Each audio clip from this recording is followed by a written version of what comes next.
Hello guys, কেমন আছো সবাই? আশা করি খুব ভালো আছো। এটা ছিল কালী পুজোর সময়। আমি আমার বাবার সঙ্গে বেরিয়েছিলাম কালী পুজোর রাতে। আমি বেরিয়েছিলাম শুধু ঠাকুর দেখতে নয়, আমার একটা স্টেজ পারফরমেন্সও ছিল।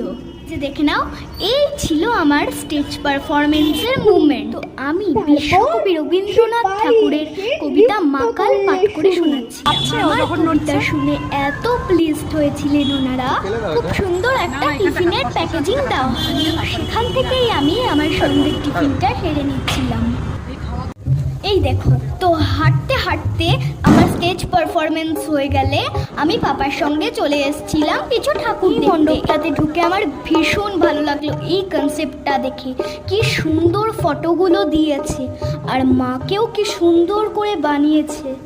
তোমরা বুঝতে পারছো তো, মায়ের 10 মহাবিদ্যার ফটোগুলো লাগানো হয়েছিল।